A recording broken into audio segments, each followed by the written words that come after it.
La casa en el bosque. Un pobre leñador vivía con su mujer y sus 3 hijas en una pequeña cabaña en las lindes de un bosque solitario. Una mañana, cuando iba a salir a trabajar, le dijo a su mujer: «A mediodía manda a la chica mayor que me lleve la comida al bosque, pues no sé si terminaré a tiempo. Para que no se pierda», añadió, «llevaré una bolsa con mijo y esparciré los granos por el camino». Cuando el sol estaba ya en medio del bosque, se puso la chica en camino con una olla llena de sopa. Pero los gorriones de los campos y de los bosques, las alondras, los pinzones, los mirlos y los verderoncillos se habían comido hacía ya mucho tiempo el mijo, y la joven no pudo encontrar el camino. Siguió andando a la buena de Dios hasta que el sol se puso y se echó encima la noche.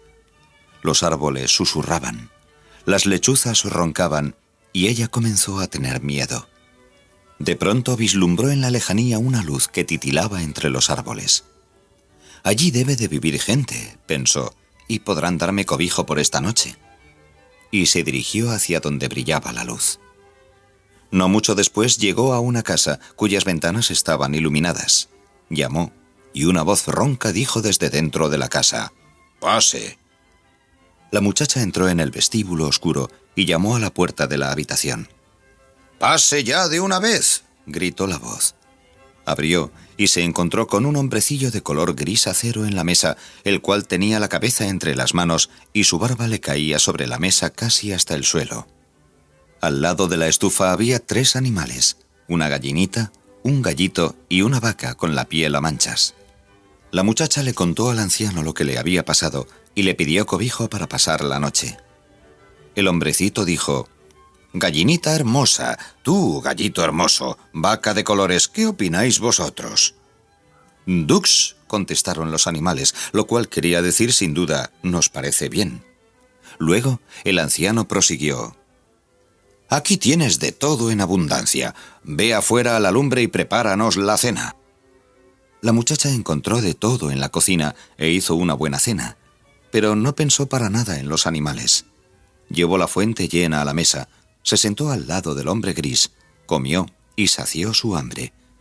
Cuando ya estaba llena, dijo: «Estoy cansada. ¿Dónde hay una cama para poder tumbarme a dormir?».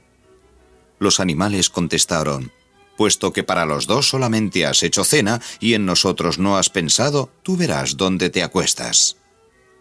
Entonces dijo el anciano: «No tienes más que subir la escalera y allí encontrarás una habitación con 2 camas.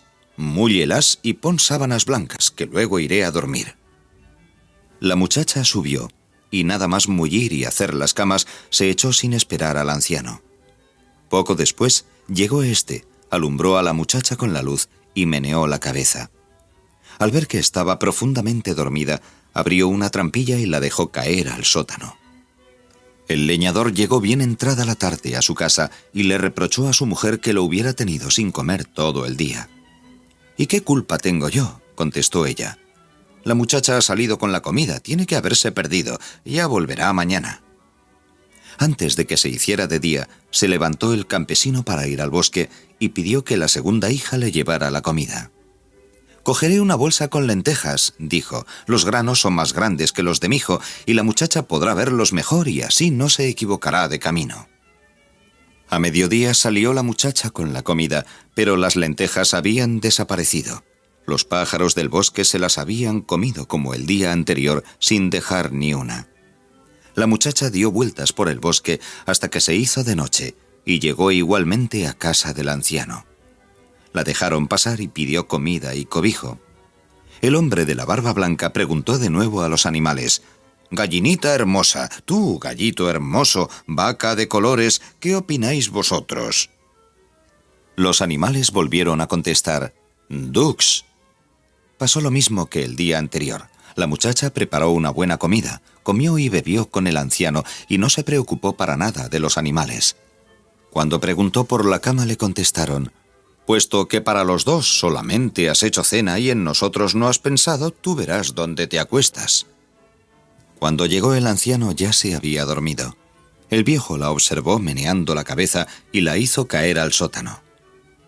A la tercera mañana le dijo el leñador a su mujer: «Mándame a la pequeña con la comida. Siempre ha sido buena y obediente, y no se quedará dando vueltas por ahí como las pindongas de sus hermanas.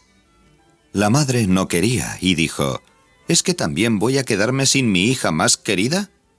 No te preocupes, dijo él, la muchacha no se perderá, es lista y juiciosa. Esta vez cogeré guisantes y los esparciré, son más grandes que las lentejas y le mostrarán el camino. Pero cuando la muchacha salió con el cesto, las palomas del bosque tenían ya los guisantes en el buche y no supo a dónde dirigirse. Se angustió muchísimo pensando constantemente en el hambre que pasaría su padre y en lo que lloraría su madre si se perdía. Finalmente, cuando ya era de noche, divisó la lucecita, llegó a la casa del bosque y pidió amablemente si la dejaban pasar la noche allí. El hombre de la barba blanca preguntó de nuevo a sus animales: «Gallinita hermosa, tú, gallito hermoso, vaca de colores, ¿qué opináis vosotros?»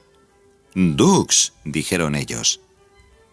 La muchacha se acercó a la estufa donde estaban echados los animales y acarició a la gallinita y al gallito, pasando su mano por las lisas plumas de colores y rascó suavemente a la vaca entre los cuernos.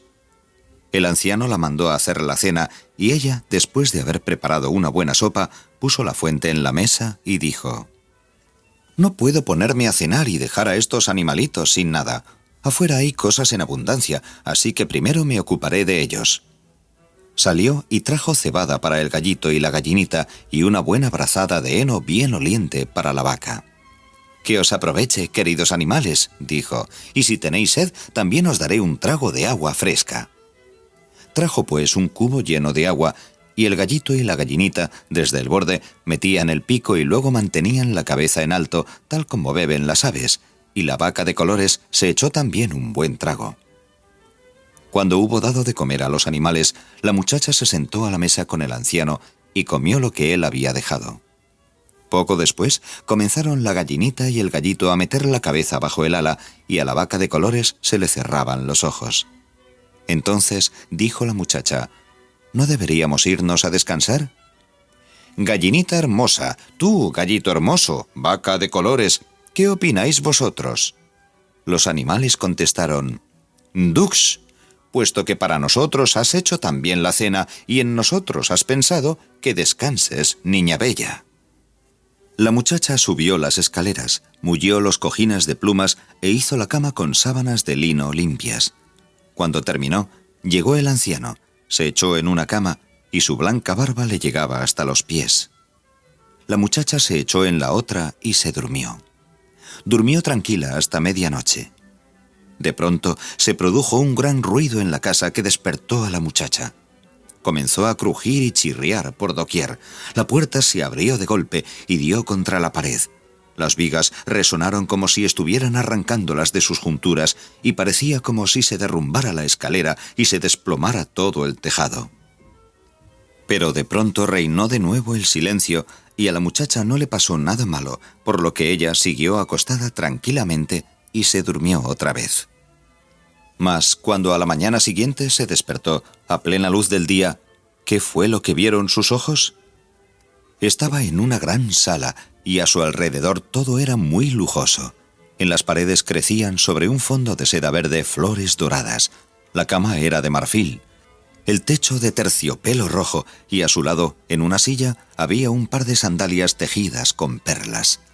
La muchacha creyó que todo era un sueño, pero entraron 3 sirvientes ataviados primorosamente y le preguntaron si deseaba algo. «Marchaos», contestó la muchacha. «Me levantaré rápidamente, haré una sopa al anciano y echaré de comer a la hermosa gallinita, al hermoso gallito y a la bonita vaca de colores». Pensando que el anciano ya se había levantado, miró hacia su cama, pero allí no estaba él, sino un desconocido. Mientras ella lo contemplaba, observando lo bello y apuesto que era, se despertó él y dijo: «Soy un príncipe encantado. Una bruja malvada me había condenado a vivir como un hombre de color gris acero en el bosque. Solo mis 3 sirvientes podían estar a mi alrededor y ellos tenían la apariencia de una gallinita, un gallito y una vaca de colores. El embrujo no podía terminar hasta que llegara a nuestra casa una joven tan bondadosa que no solo se mostrara amable con el hombre, sino también con los animales.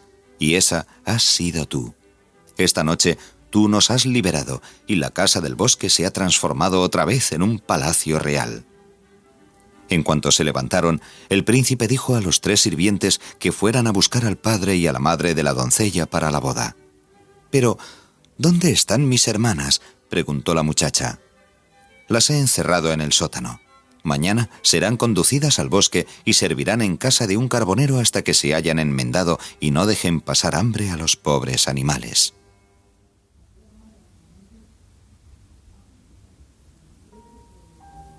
La edad. Cuando Dios creó el mundo y quiso determinar a todas las criaturas su tiempo de vida, llegó el asno y preguntó: «Señor, ¿cuánto tiempo voy a vivir?». «30 años», contestó Dios. «¿Estás de acuerdo?». «Oh, señor», contestó el asno, «eso es mucho tiempo. Piensa en mi trabajosa existencia. Cargar pesos de la mañana a la noche y llevar sacos de grano al molino para que otros coman pan, animados solamente con palos y patadas. Perdonadme una parte de ese tiempo tan largo». Entonces Dios se apiadó y le regaló 18 años. El asno se fue consolado y apareció el perro. «¿Cuánto tiempo quieres vivir?», le dijo Dios. «Al asno le parecen muchos 30 años, pero tú estarás contento con ellos». «Señor», contestó el perro, ¿es esta tu voluntad? Piensa lo que tengo que correr y que eso no lo aguantan mis pies. Y ya sin voz para ladrar ni dientes para morder, ¿qué me quedaría sino ir de una esquina a otra y gruñir?». Dios vio que tenía razón y le concedió 12 años. A continuación vino el mono. «Tú querrás vivir 30 años, ¿no?», le dijo el Señor. «Tú no necesitas trabajar como el asno y el perro y estás siempre de buen humor». «Ay, señor», contestó, «eso es lo que parece, pero la realidad es otra. Cuando hay puré de mijo, no tengo cuchara. Tengo que hacer siempre travesuras y muecas para que la gente se ría, y si me dan una manzana y la muerdo, está ácida. ¿Cuántas veces tras la travesura se esconde la tristeza? Yo no soporto 30 años». Dios fue compasivo y le regaló 10 años. Finalmente apareció el hombre. Estaba alegre, sano y animado, y le pidió a Dios que le determinara sus años. «Vivirás 30 años», dijo el Señor. «¿Te bastan?». «¡Qué tiempo más corto!», gritó el hombre. «Cuando haya construido mi casa y el fuego arda en mi hogar, cuando haya plantado los árboles y estos florezcan y tengan frutos, y cuando piense en pasar mi vida alegremente, entonces tendré que morir. Oh, Señor, alargad mi tiempo». «Te daré los 18 años del burro», dijo Dios. «Eso no es suficiente», respondió el hombre. «Tendrás también los 12 años del perro». «De todas maneras es poco». «Bien», dijo Dios, «te daré los 10 años del mono, pero no más». El hombre se fue, pero descontento. Así pues, el hombre vive 70 años. Los primeros 30 son sus años humanos, que pasan rápidamente. Está sano, alegre, trabaja con gusto y se alegra de su existencia. A estos le siguen los 18 del asno, durante los cuales soporta carga tras carga. Tiene que llevar el trigo que alimenta a otros, y palos y patadas son el pago de su fiel servicio. Luego vienen los 12 años del perro. Está echado en las esquinas, gruñe y no tiene dientes para morder. Y cuando este tiempo ha pasado, cierran el ciclo los últimos 10 años, los del mono.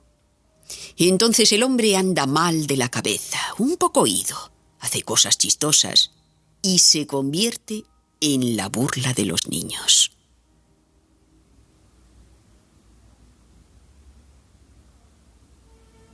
La lechuza. Hace unos cuantos cientos de años, cuando la gente no era tan lista y tan ladina como hoy, sucedió en una pequeña ciudad una extraña historia. Una noche, por casualidad, llegó hasta allí, desde el bosque cercano, una de esas grandes lechuzas que llaman búhos, y fue a parar al granero de un ciudadano. Pero cuando se hizo de día, y por miedo a los otros pájaros, que en cuanto se deja ver arman un gran alboroto, no se atrevió a salir de su rincón. Por la mañana fue el criado al granero a coger paja, y al ver a la lechuza sentada en una esquina, tan poderosa ella, se asustó. Salió corriendo y fue a decir a su señor que había en el granero un monstruo como no había visto en toda su vida. Le daban vueltas los ojos, y en un momento podía engullirse a uno con toda tranquilidad. «Ya te conozco», dijo el señor. «Para perseguir a un mirlo en un campo tienes ánimo suficiente, pero en viendo un gallo muerto, coges un bastón antes de acercarte. Voy a comprobar por mí mismo qué clase de monstruo es ese», añadió el señor. Se dirigió valientemente al granero y miró a su alrededor. Pero, al ver al extraño y terrible animal con aquellos ojos, le entró tanto miedo como al criado.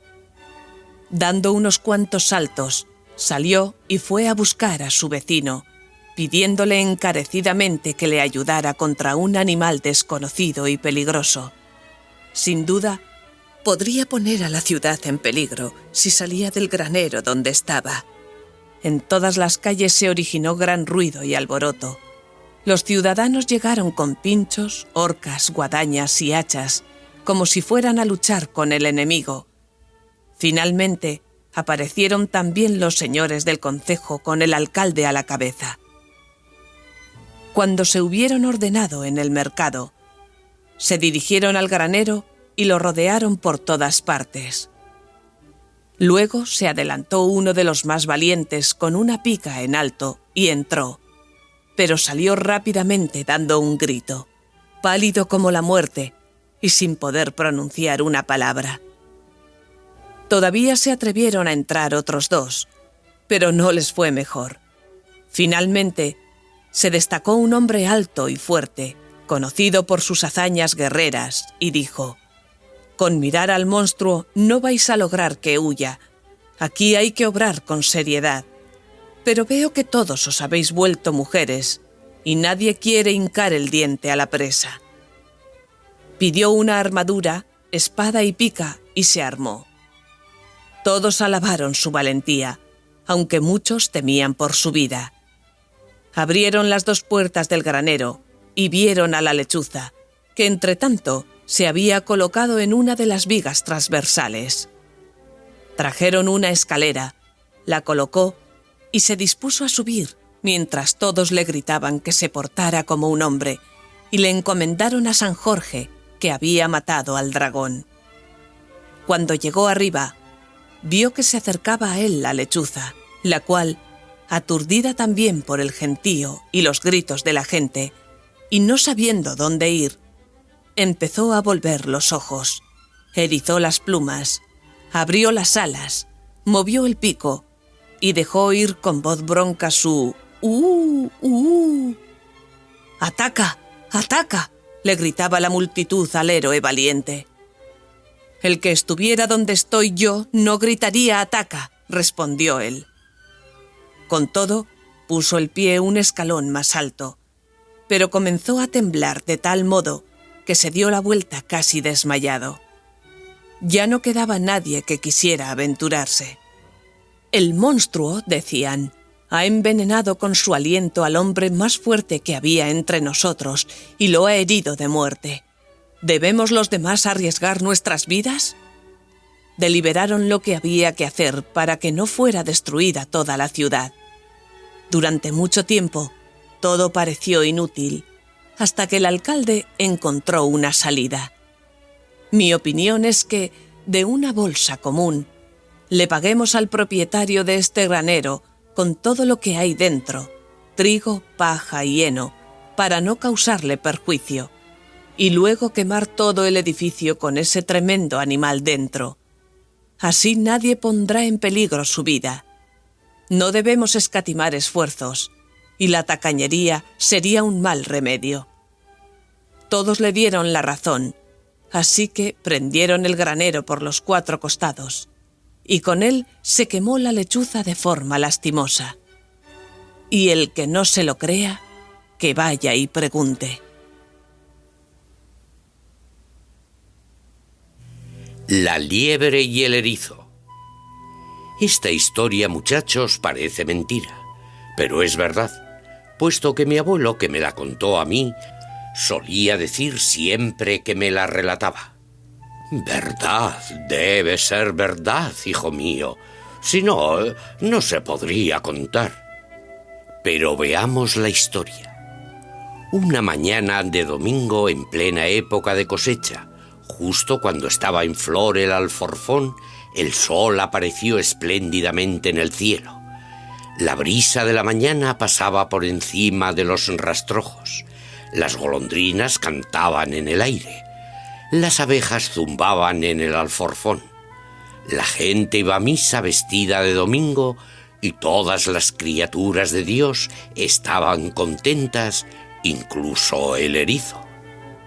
El erizo estaba a su puerta cruzado de brazos, mirando al aire mañanero y canturreando una cancioncilla para sí, tan bien o tan mal como suelen cantarlas los erizos en una mañana de domingo. Mientras canturreaba así, a media voz, de repente se le ocurrió que mientras su mujer lavaba y vestía a sus hijos, podía darse un paseo por el campo para ver si crecían sus nabos. Eran unos nabos que habían salido junto a su casa, y él y su familia solían comer de ellos, de modo que los consideraba como suyos propios. Dicho y hecho, el erizo cerró la puerta tras de sí y tomó el camino hacia el campo. Apenas había salido de casa, y a punto ya de dar la vuelta al endrino que crecía delante del campo y muy cerca de los nabos, se topó con una liebre que estaba ocupada en negocios parecidos. Es decir, iba a inspeccionar sus berzas. En cuanto vio a la liebre, le dio los buenos días. Pero la liebre, que a su manera era una dama muy distinguida, aunque terriblemente engreída, no contestó al saludo del erizo, sino que le preguntó haciendo una mueca muy irónica: «¿Cómo es que andas por el campo esta mañana tan temprano?» «Estoy dando un paseo», dijo el erizo. «¿Paseo?», se reía la liebre. «Me parece que puedes utilizar tus patas para cosas mejores». Esta respuesta molestó al erizo enormemente, pues podía aguantar cualquier cosa menos que se hablase de sus patas, porque las tenía torcidas por naturaleza. «¿Crees que puedes hacer más con tus patas que yo con las mías?» «Claro que sí», dijo la liebre. «Ya lo veremos», opinó el erizo. «Apuesto a que si echamos una carrera te gano». «Me parto de risa, tú y tus patas torcidas», dijo la liebre. «Pero por mí como quieras. Si tienes tantas ganas, ¿qué apostamos?» «Una moneda de oro y una botella de aguardiente», contestó el erizo. «Acepto», dijo la liebre. «Choca la mano y ya podemos empezar a correr». «No, tanta prisa no tengo», dijo el erizo. «Estoy todavía en ayunas y primero voy a casa a desayunar. Dentro de media hora estoy de vuelta». Con esto se fue el erizo, puesto que la liebre estaba de acuerdo. En el camino pensaba el erizo: «La liebre confía en sus largas patas, pero la cogeré. Quizás sea un tipo muy distinguido, pero también es tonto y me las pagará». Cuando llegó el erizo a casa, dijo a su mujer: «Mujer, vístete deprisa, que tienes que venir conmigo al campo». «¿Pero qué pasa?», preguntó su mujer. He apostado una moneda de oro y una botella de aguardiente con la liebre. Voy a echar una carrera con ella y tienes que estar presente. ¡Oh, Dios! ¡Qué hombre este!, empezó a gritar la mujer del erizo. ¿Pero tú estás en tus cabales? ¿O has perdido el seso? ¿Cómo puedes echar una carrera con la liebre? Cierra el pico, mujer, dijo el erizo. Esto es asunto mío. Tú no te metas en los asuntos de los hombres. Anda, vístete y ven conmigo. ¿Qué podía hacer la mujer del erizo? Tenía que obedecerle, quisiese o no. Cuando estaban en el campo, el erizo dijo a su mujer: Ahora escucha lo que voy a decirte. ¿Ves allí, en el campo? Allí echaremos la carrera. La liebre corre en un surco y yo en otro, y empezamos a correr desde arriba. Tú no tienes que hacer más que colocarte aquí abajo, en este surco, y cuando llegue la liebre por el otro gritas: ¡Ya estoy aquí! Llegaron al sembrado. El erizo colocó a su mujer en el surco y subió el sembrado. Cuando llegó arriba, la liebre ya estaba allí. ¿Podemos empezar?, preguntó la liebre. Sí, señor, dijo el erizo. Pues adelante. Y diciendo esto, se colocó cada uno en su surco. La liebre contó: a la 1, a las 2 y a las 3. Y allá fue como un relámpago sembrado abajo. El erizo dio 2 o 3 pasos. Luego se agachó en el surco y se quedó sentado tan tranquilo. Cuando llegó la liebre a plena carrera, al otro extremo del sembrado le recibió la mujer del erizo con un «¡Ya estoy aquí!». La liebre se quedó no poco sorprendida, creyendo que quien hablaba era el propio erizo. Pues como todo el mundo sabe, la mujer de un erizo tiene el mismo aspecto que su marido. Pero a la liebre le pareció que allí había gato encerrado y gritó: ¡Otra carrera! ¡A dar la vuelta! Y allá fue otra vez como un relámpago, de manera que se le pegaban las orejas a la cabeza. Mas la mujer del erizo se quedó tan tranquila en su sitio. Cuando llegó la liebre al otro extremo, la recibió el erizo con un «¡Ya estoy aquí!».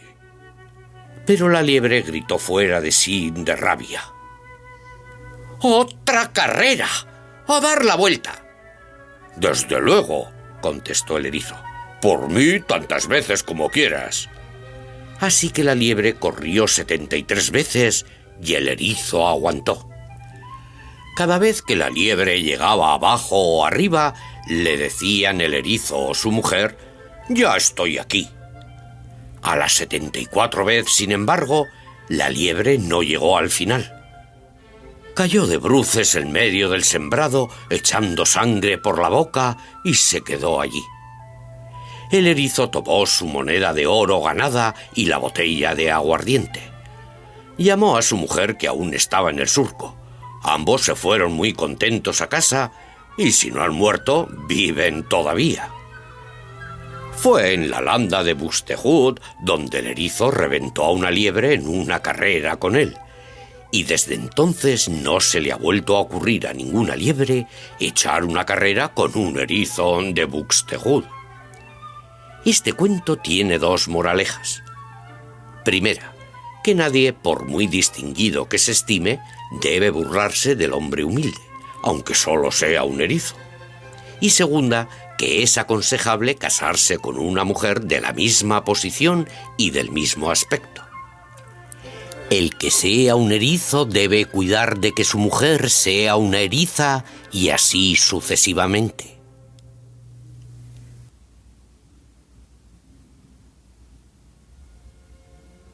Los mensajeros de la muerte. Hace ya mucho tiempo peregrinaba un gigante por la carretera, cuando de pronto le salió al paso un hombre desconocido y le gritó: «¡Alto! ¡Ni un paso más!».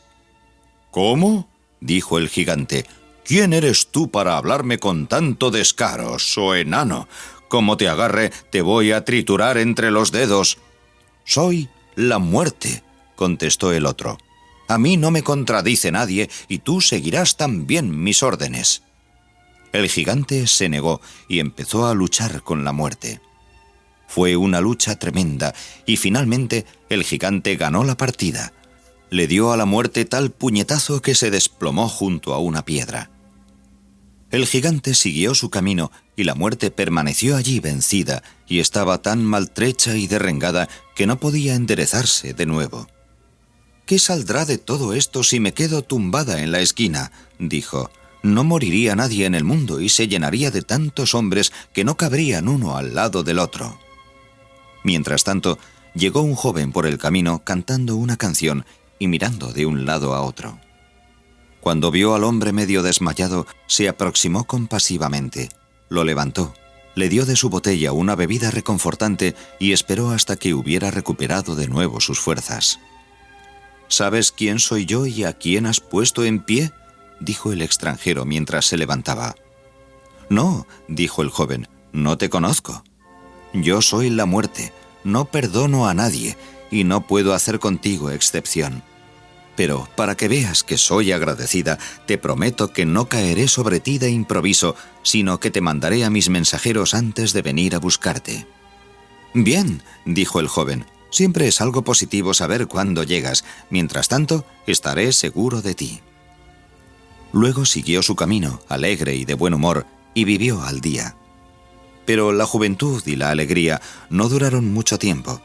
Pronto llegaron las enfermedades y los dolores que lo atormentaban durante el día y no lo dejaban en paz durante la noche.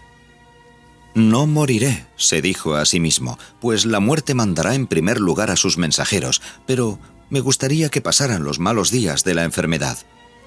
En cuanto se sintió sano, empezó a vivir gozosamente. Un día, alguien lo tocó en el hombro y al darse la vuelta, vio que la muerte estaba tras él, diciéndole: «Sígueme, te ha llegado la hora de despedirte del mundo». «¿Cómo?», contestó el hombre. «¿Quieres faltar a tu palabra? ¿No me has prometido que antes de que vinieras enviarías a tus mensajeros? Yo no he visto a ninguno». «Calla», dijo la muerte. ¿No te he mandado un emisario tras otro? ¿No vino la fiebre, se apoderó de ti, te sacudió y te derrumbó? ¿No se apoderó el mareo de tu cabeza? ¿No están tus miembros presos de la gota? ¿No sientes ruidos en los oídos? ¿No te roe el dolor de muelas en las mejillas? ¿No ves oscuridad ante tus ojos? Y sobre todo, mi hermano en carne mortal, el sueño, ¿no te ha recordado a mí? ¿No has estado de noche como muerto?». El hombre no supo qué contestar, se entregó a su suerte y se fue con la muerte.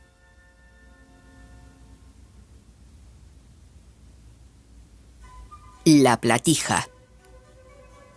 Los peces llevaban ya mucho tiempo descontentos de que no hubiera orden en su reino.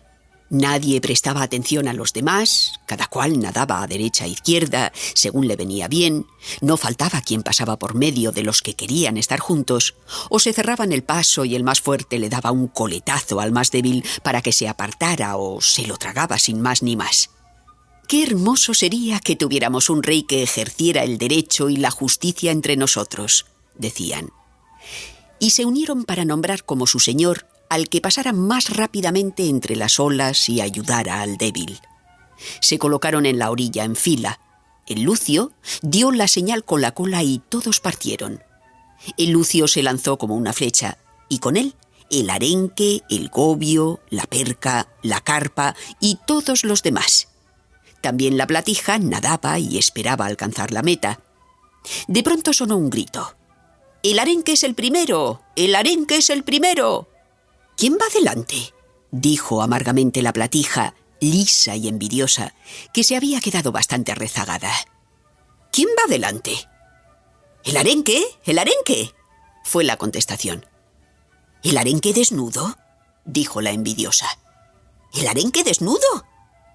Desde aquel momento, en castigo, la platija tiene el hocico torcido.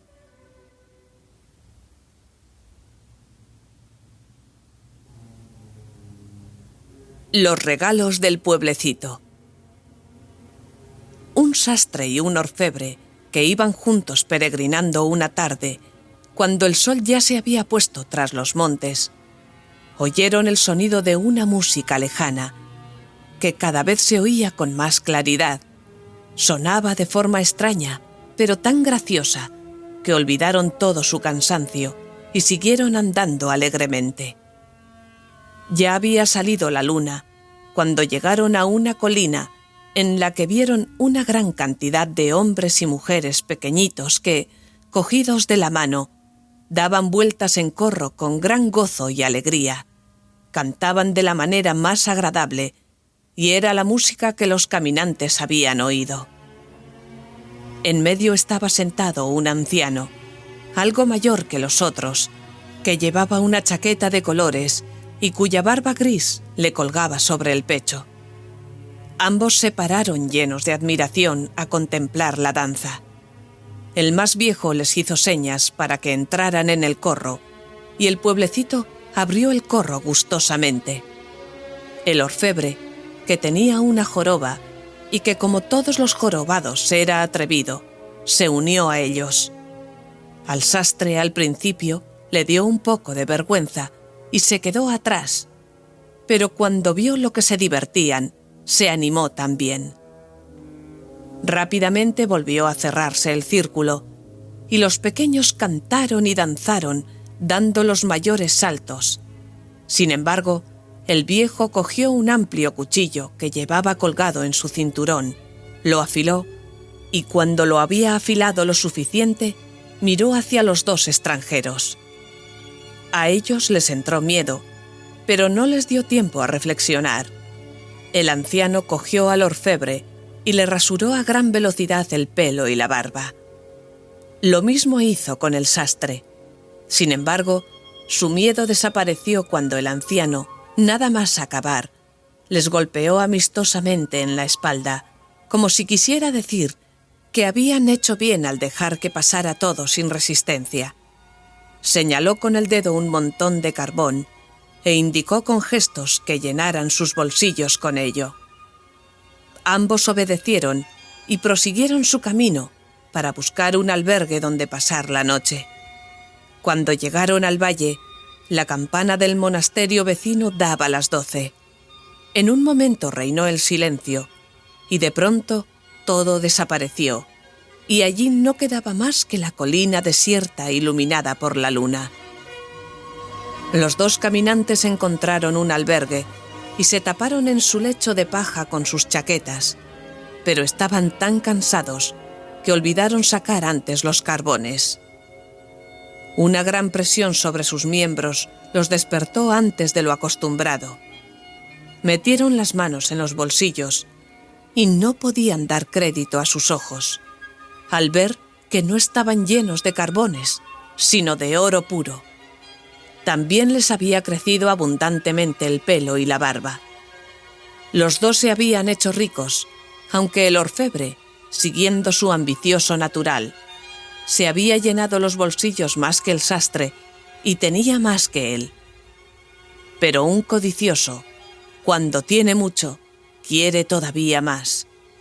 Y el orfebre le propuso al sastre permanecer allí un día más, volver por la noche y sacarle al anciano más riquezas. El sastre no quiso y dijo: «Yo tengo bastante y estoy contento. Ahora seré maestro sastre. Me casaré con mi prenda adorada», así llamaba él a su amada, «y seré un hombre feliz». Sin embargo, dijo que se quedaría para darle gusto. Por la tarde, el orfebre se colgó unas bolsas más a la espalda para poder llenarlas bien y se puso en camino de la colina. Como la noche anterior, encontró al diminuto pueblo cantando y bailando. El anciano lo rapó de nuevo y le dio a entender que cogiera carbones. No dudó en meter todo lo que cabía en sus bolsillos. Regresó muy feliz a casa y se tapó con la chaqueta. Aunque el oro presione, pensó, lo aguantaré. Se durmió finalmente con el dulce presentimiento de despertarse siendo un hombre riquísimo. Cuando abrió los ojos, se levantó rápidamente para mirar sus bolsillos. Pero cuál no sería su asombro cuando, por más que metió la mano, no sacó más que negros carbones. «Todavía me queda el oro que gané ayer por la noche», pensó.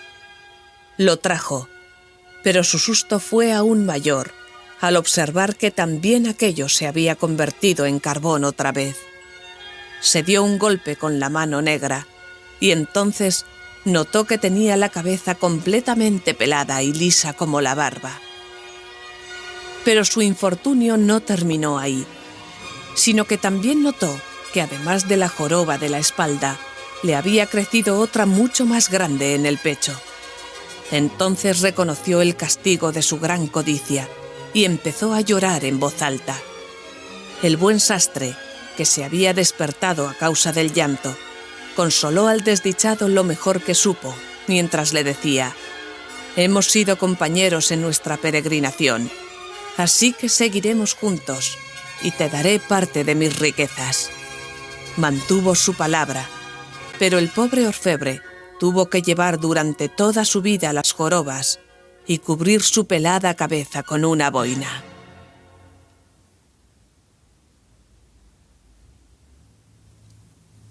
La ondina del estanque. Érase una vez un molinero que vivía feliz con su mujer. Tenían dinero y hacienda, y su bienestar aumentaba de año en año.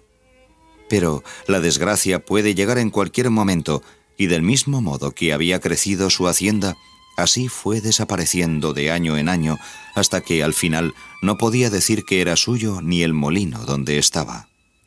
Lleno de preocupaciones, cuando se sentaba después del trabajo del día, no encontraba descanso alguno y se pasaba la noche dando vueltas inquieto en su cama.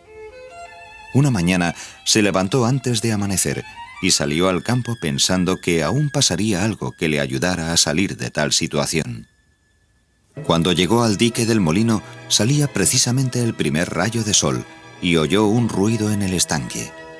Se dio la vuelta y vio una hermosa mujer que lentamente se elevaba entre las aguas. Sus largos cabellos, graciosamente atados a la espalda, le flotaban a ambos lados y cubrían su blanco cuerpo. Él se dio perfectamente cuenta de que era la ondina del estanque y no sabía, por miedo, si marcharse o quedarse quieto. Pero la ondina dejó oír su dulce voz, le llamó por su nombre y le preguntó por qué estaba tan triste. El molinero al principio permaneció callado, pero cuando la oyó hablar tan amistosamente, cobró ánimos y le contó que él antes había vivido felizmente y en la abundancia, pero que ahora era tan pobre que no sabía qué hacer. «Pierde cuidado», contestó la ondina, «yo te haré más rico y más feliz de lo que has sido nunca antes. Solo tienes que prometerme que me darás lo que acaba de nacer en tu casa». «¿Qué puede ser?», pensó el molinero, «sino un perrito o un gatito». Y aceptó lo que ella pedía. La ondina volvió a sumergirse en las aguas y él, consolado y de buen ánimo, se apresuró a dirigirse hacia su molino. Cuando todavía no había llegado a él, salió una sirvienta por la puerta de la casa a decirle que se alegrase, porque su mujer acababa de darle un joven niñito. El molinero se quedó inmóvil, como tocado por un rayo, y se dio cuenta de que la astuta ondina lo sabía y que lo había engañado. Con la cabeza gacha, se acercó a la cama de su mujer, que le preguntó: «¿Por qué no te alegras de tener un hermoso niño?». Entonces le contó lo que le había sucedido y la promesa que había hecho a la ondina. «¿De qué me sirve la felicidad y la riqueza?», añadió él, «si tengo que perder a mi hijo. Pero, ¿qué puedo hacer?». Tampoco los parientes que habían llegado para felicitarlo sabían qué decir. Entretanto, la felicidad volvió a sonreír al molinero. Todo lo que emprendía le salía bien. Era como si cajones y cajas se llenaran por sí solos y el dinero crecía cada noche en el armario. Poco después, su riqueza era mucho mayor que antes, pero él no podía alegrarse así como así. La promesa que había hecho a la ondina atormentaba su corazón. Cada vez que pasaba por el estanque, temía que ella surgiera de nuevo de las aguas y le recordara su deuda. Al niño ni siquiera le dejaba acercarse al agua. «Ten cuidado», le decía, que si tocas el agua saldrá una mano que te apresará y te arrastrará hasta abajo. Pero pasó un año tras otro y la ondina no volvió a aparecer. El molinero comenzó a tranquilizarse. El niño se convirtió en joven y fue a aprender el oficio con un cazador. Cuando ya había aprendido y se había convertido en un buen cazador, le tomó a su servicio el señor de la aldea. En la aldea había una muchacha hermosa y fiel que le gustó al cazador, y cuando su señor lo supo, le regaló una pequeña casa. Ambos se casaron y vivieron tranquilos y felices, amándose tiernamente. Una vez el cazador perseguía un cervatillo. El animal salió del bosque al campo libre y el cazador siguió tras él hasta que finalmente lo alcanzó de un tiro. Él no se dio cuenta de que había llegado a las proximidades del peligroso estanque y después de haber limpiado el animal, fue al agua para lavarse las manos manchadas de sangre. Apenas las había sumergido cuando emergió la ondina riéndose, lo abrazó con sus brazos y lo arrastró hasta abajo, de modo que las olas se cerraron sobre él. Al llegar la noche, como el cazador no volvía a casa, su mujer se asustó. Salió a buscarlo, y como él le había contado a menudo que debía tener cuidado con las asechanzas de la ondina y no podía acercarse al agua, presintió lo que había pasado. Se apresuró hacia la orilla y al encontrar allí la cartera del cazador, no dudó ya más de su desgracia. Lamentándose y retorciendo las manos, llamó a su amado por su nombre, pero todo fue inútil. Corrió al lado del estanque y lo volvió a llamar de nuevo. Insultó a la ondina con duras palabras, pero no recibió respuesta. La superficie del agua seguía quieta. Solo la mitad de la cara de la luna la contemplaba, inmóvil. La pobre mujer no abandonó el estanque. Con pasos rápidos, sin descanso, no dejaba de dar vueltas, unas veces en silencio, otras emitiendo un fuerte chillido y otras con débiles gemidos.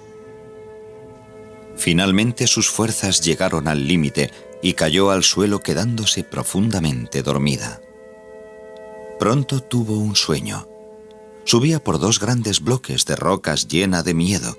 Había espinas y púas que se clavaban en sus pies. La lluvia le azotaba la cara y el viento despeinaba su largo cabello. Al llegar a la altura se le ofreció otra visión. El cielo estaba azul, el viento suave, el suelo descendía suavemente y en una verde pradera llena de flores de colores había una cabaña limpia. Se dirigió a ella, abrió la puerta y vio una vieja con cabellos blancos que desde su asiento le hacía señas amistosamente. En ese momento se despertó la pobre mujer. El día había despuntado y se decidió rápidamente a seguir el sueño. Subió con esfuerzo el monte y todo era tal como lo había visto en la noche. La anciana la recibió amablemente y le mostró una silla para sentarse. «¿A ti te ha pasado alguna desgracia?», dijo, «para que busques mi cabaña». La mujer, llorando a lágrima viva, le contó lo que le había sucedido. «Consuélate», dijo la anciana, «te ayudaré. Aquí tienes un peine de oro. Espera que salga la luna llena y luego ve al estanque. Siéntate en el borde y peina tu largo cabello negro con este peine. Cuando hayas terminado, déjalo en la orilla y ya verás lo que pasa». La mujer regresó, pero la espera hasta la luna llena se le hizo larga. Finalmente, apareció en el cielo el brillante disco y entonces ella fue al estanque, se sentó y peinó sus largos cabellos negros con el peine de oro. Nada más terminar lo colocó a la orilla. Poco después se oyó un ruido que procedía del fondo. Una ola se levantó, fue rodando hasta la orilla y se llevó consigo el peine. El peine se sumergió en el abismo. De pronto se dividió la superficie del agua y emergió la cabeza del cazador. No dijo nada, pero miró a su mujer con una mirada triste. En ese mismo momento llegó una segunda ola que cubrió la cabeza del hombre, pero todo desapareció y el estanque quedó tan tranquilo como antes. Solo lucía en él la cara de la luna llena. La mujer regresó sin consuelo, pero el sueño volvió a mostrarle la cabaña de la vieja. Al día siguiente se puso en camino y le contó al hada su pena. La anciana le dio una flauta de oro, diciéndole: «Espera hasta que aparezca otra vez la luna llena. Luego, coge esta flauta, siéntate en la orilla y toca una hermosa canción. Cuando hayas terminado, ponla en la arena y ya verás lo que sucede». La mujer hizo lo que la anciana le había dicho. Apenas estuvo la flauta en la arena, se oyó un rumor desde las profundidades. Una ola se levantó, se acercó y se llevó la flauta consigo. Poco después se dividió el agua y no solo apareció la cabeza, sino que salió el hombre hasta la cintura. Extendió sus brazos anhelante hacia ella, pero una segunda ola se acercó rumoreando, lo cubrió y lo arrastró consigo. «¡Ay!», dijo la desdichada, «¿de qué me sirve ver a mi amor si lo pierdo de nuevo?». La pena volvió a invadir su corazón, pero el sueño la llevó otra vez a la casa de la anciana. Se puso en camino y el hada le dio su rueca de oro y la consoló diciéndole: «Todavía no ha terminado todo. Espera que llegue la luna llena, y luego coge la rueca, siéntate en la orilla y llena la canilla. Cuando esté lista, coloca la rueca al lado del agua y ya verás lo que sucede». La mujer siguió sus instrucciones al pie de la letra. Tan pronto como apareció la luna llena, llevó la rueca a la orilla e hiló laboriosamente hasta que el lino llegó al final y la canilla se llenó de hilo. Apenas estuvo la rueca en la orilla, se oyó un rumor todavía más fuerte en la profundidad de los mares.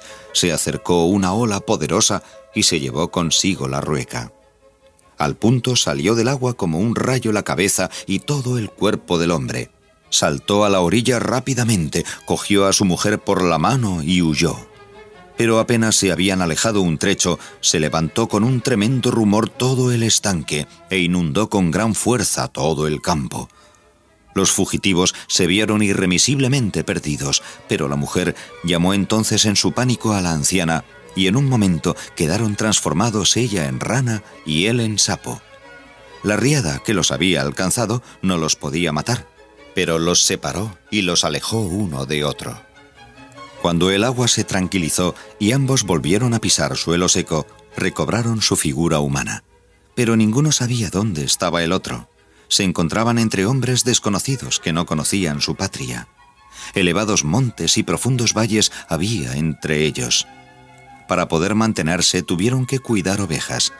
Durante muchos años llevaron sus rebaños a través de campos y bosques llenos de pena y nostalgia. Cuando la primavera volvió a irrumpir en la tierra, iban ambos un día con sus rebaños y quiso la casualidad que se encontraran. Él vio en la ladera de un monte lejano un rebaño y llevó a sus ovejas en aquella dirección. Llegaron a un valle, pero no se reconocieron, aunque se alegraron de no estar ya tan solos. Desde ese momento llevaban juntos sus rebaños y, pese a que no hablaban demasiado, se sentían consolados. Una tarde en que la luna llena reapareció en el cielo, mientras las ovejas dormían, sacó el pastor la flauta de su bolsillo y entonó una hermosa pero triste canción. Nada más acabar se dio cuenta de que la pastora lloraba amargamente. «¿Por qué lloras?», preguntó él. «Ay», contestó ella, «también lucía la luna llena cuando yo entoné esa canción en la flauta y la cabeza de mi amado apareció en las aguas». Él la miró y le pareció como si se le cayera la venda de los ojos. Reconoció a su amada mujer y cuando ella lo miró, la luna le daba en la cara y lo reconoció también. Se abrazaron, se besaron y si fueron felices, eso no hace falta ni preguntarlo.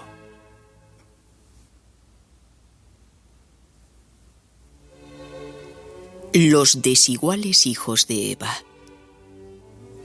Cuando Adán y Eva fueron expulsados del paraíso, tuvieron que construirse una casa en terreno no fértil y comer su pan con el sudor de su frente. Adán cavaba la tierra y Eva hilaba lana.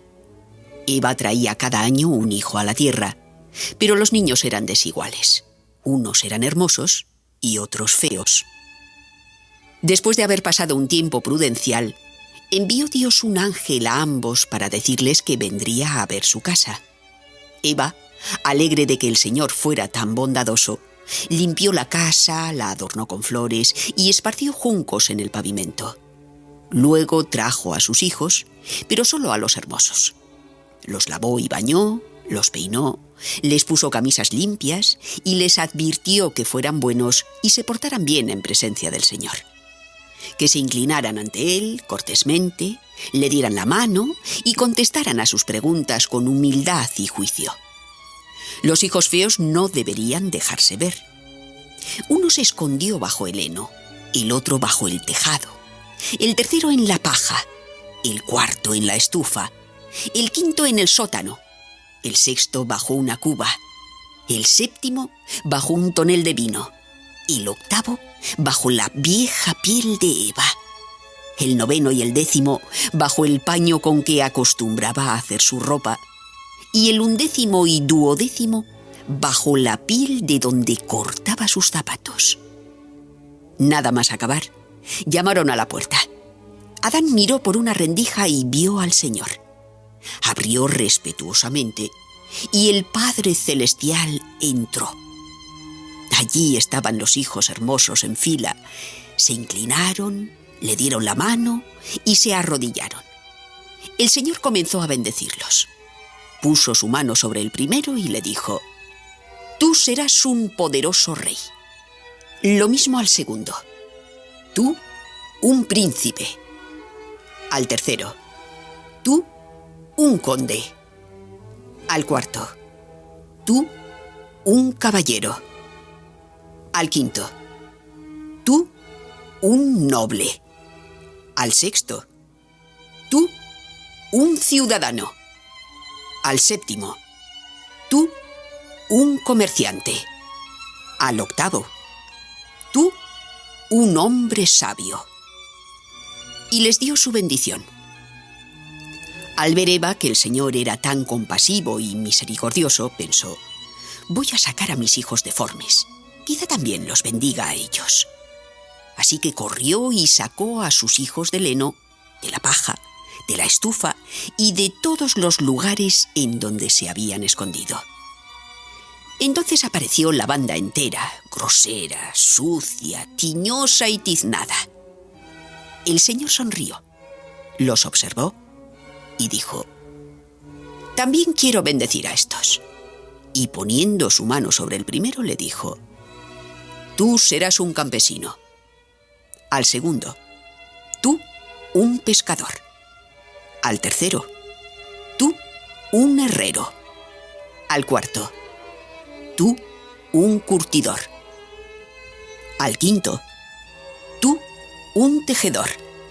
Al sexto: «Tú, un zapatero». Al séptimo: «Tú, un sastre». Al octavo: «Tú, un alfarero». Al noveno: «Tú, un carretero». Al décimo: «Tú, un remero». Al undécimo: «Tú, un mensajero». Al duodécimo: «Tú, un criado toda la vida». «Señor», dijo Eva al oír esto, «¿cómo repartes tu bendición de manera tan desigual? Todos son hijos míos y a todos los he traído al mundo yo. Tu gracia debería ser para todos igual». «Eva, no entiendes nada», respondió Dios. «Es necesario que llene con tus hijos el mundo, y a mí me corresponde hacerlo. Pero si todos fueran príncipes y señores, ¿quién sembraría, trillaría, molería y cocinaría? ¿Quién sería el herrero? Tejería, clavaría, construiría una casa, cavaría, cortaría y cosería. Cada uno debe representar a su gremio, así que cada uno ayude al otro y todos serán alimentados en el cuerpo como los miembros». «Señor, perdona», dijo Eva. «Me he apresurado en intentar convencerte. Hágase tu voluntad, también en mis hijos».